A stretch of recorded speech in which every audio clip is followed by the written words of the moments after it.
Okay, so yeah, now let's talk about the number of electron pair.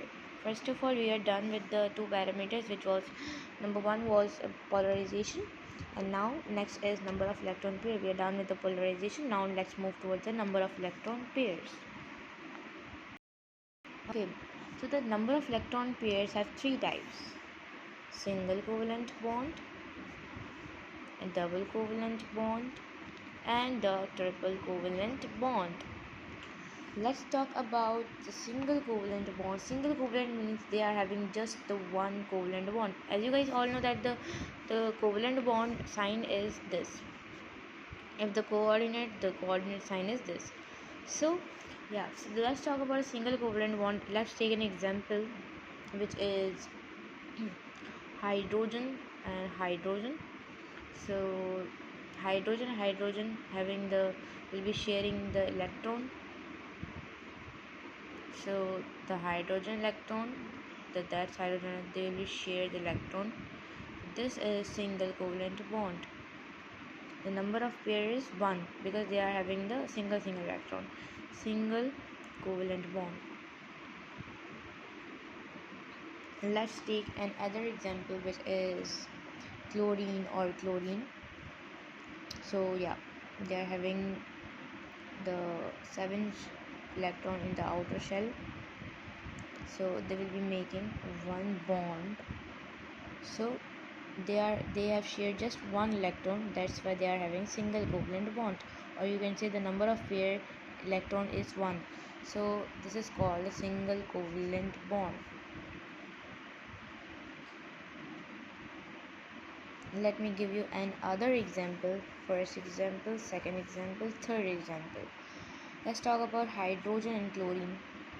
Chlorine is having the 7 electron in the outer shell and hydrogen is having the 1 electron, so they will share this. So this is having the 1 electron share, so this is also the single covalent bond. You can say that the bonding between the electron pair is just 1.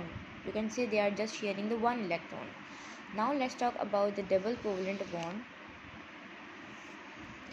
In double covalent bond, for example, take the example of O2, which is O and O.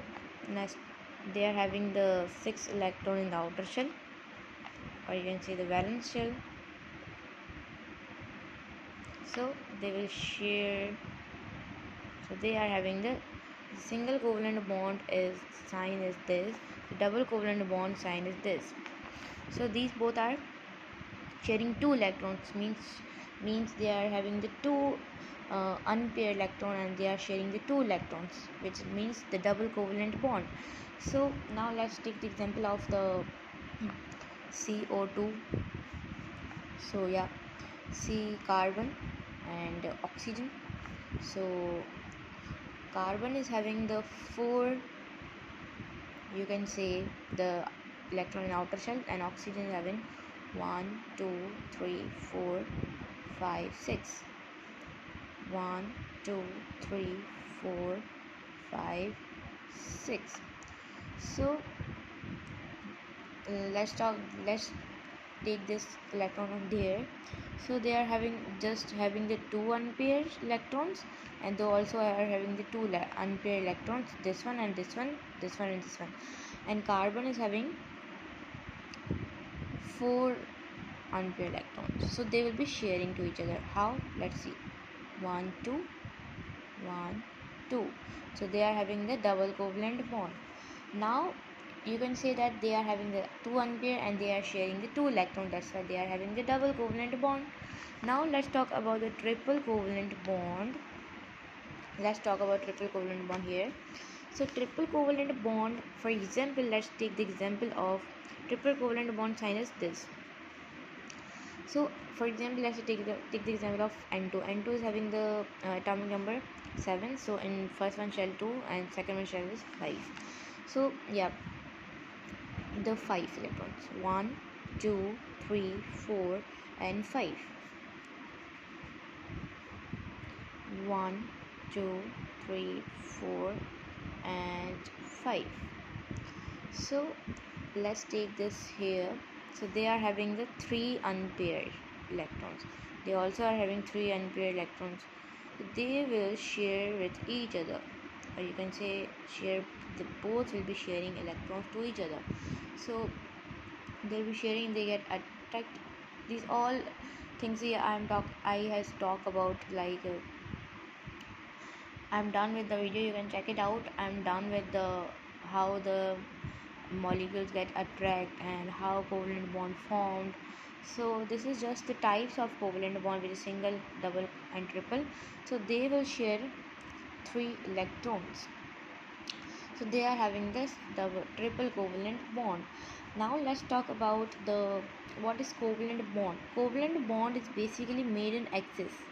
You can say this is made in directional, or like the rigidation, or you can say the fixed, like for example covalent bond is like made in the 3 axis, x, y and z.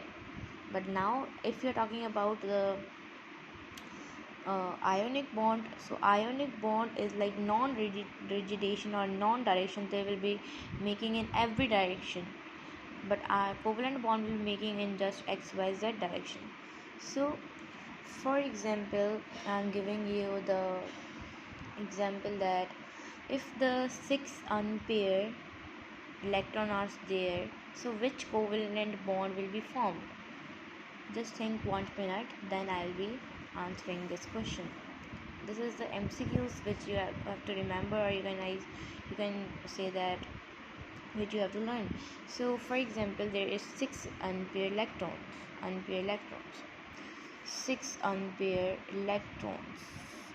This is unpair, unpair, unpair, unpair, unpair, unpair. So there are 6 unpaired electrons.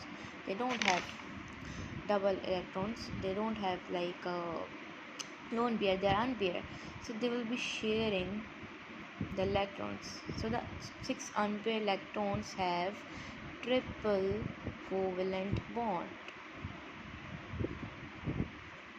So we are done with the classification of covalent bond. Number first, on the basis of 2 parameters. Number one was polarization, and number second is number of electrons.